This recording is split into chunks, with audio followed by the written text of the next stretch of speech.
చెప్పండి. పొగాకు చూడపోతే కొనేవాళ్ళు లేరు. అకాల వర్షాలు వచ్చి శుభ్రంగా తడిసిపోయింది. అది కొనేవాళ్ళు లేరు. తర్వాత మిర్చి అయినా నీటి విపరీతంగా వేశారు. రేట్లు ఉంటాయని అంతకుముందు. అవి బయట కడి అసలు కొనేవాళ్ళే లేరు వాటిని. ఎంతో కొంత అక్కడ తీసుకెళ్ళి ఎంతో కొంతకి ఇచ్చి రావాల్సి వస్తుంది. ఇక ఈ ఏడైనా అసలు వేసేవాళ్ళే లేరు. వేయొద్దని వాళ్ళే చెబుతున్నారు. అసలు వేసేవాడు కూడా లేరు మిర్చి.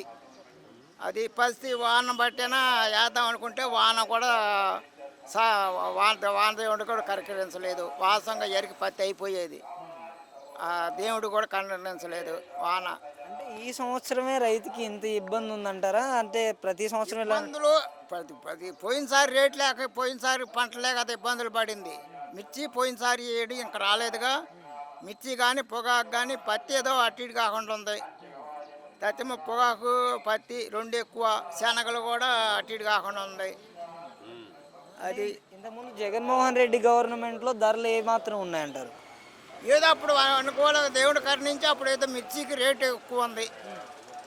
మిర్చికి రేట్ ఎక్కువ ఉండేటప్పటికి ఇక అందరు మిర్చి వేసేటప్పటికి నీడు డౌన్ అయిపోయింది.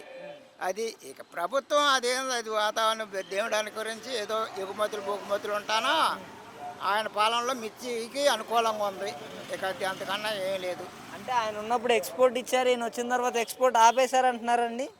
ఏదో ఇప్పుడు చైనా నుంచి ఎక్స్పోర్టు 60 కంటైనర్లైనా రిటర్న్ వస్తున్నాయంట. దాని నుంచి కొద్దిగా రేటు బాగా డౌన్ అయిపోయేటట్టుంది. అది మరి ఇవన్నీ మనకి పట్టించుకుంటున్నారా మంత్రులు? అసలు రైతుల సమస్యల మీద మాట్లాడుతున్నారా? ఇప్పుడు కేంద్ర ప్రభుత్వం వాళ్ళు చేసేది వాళ్ళు చేస్తున్నారు, రాష్ట్రం చేసేది చేస్తున్నారు. అప్పుడప్పుడు ఫలితం రాదు కదా.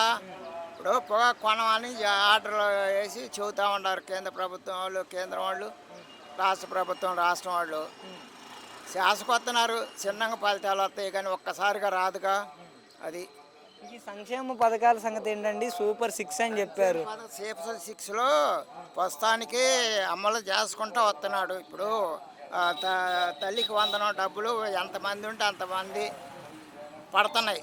ఏదో ఇక ఆధారాలు పుట్టించుకోలేక ఏదో నూటికి ఇద్దరు ముగ్గురు పోతే పోనీ అనుకో.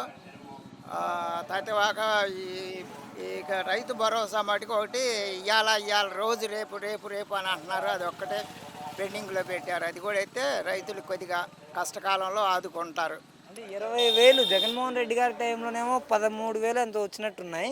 ఈయన ఏకంగా 20,000 ఇస్తానన్నారు. సాధ్యమేనా? ఇస్తానన్నాడు. అమలు పరిచినప్పటికీ అది అమలు పరచాలి కదా. అది వాస్తవంగా మేలు వేయాల్సింది జూలై వచ్చినా కూడా పడలేదు. అది అయితే ఏదో రైతుకి కొద్దిగా ఉపయోగపడిద్ది.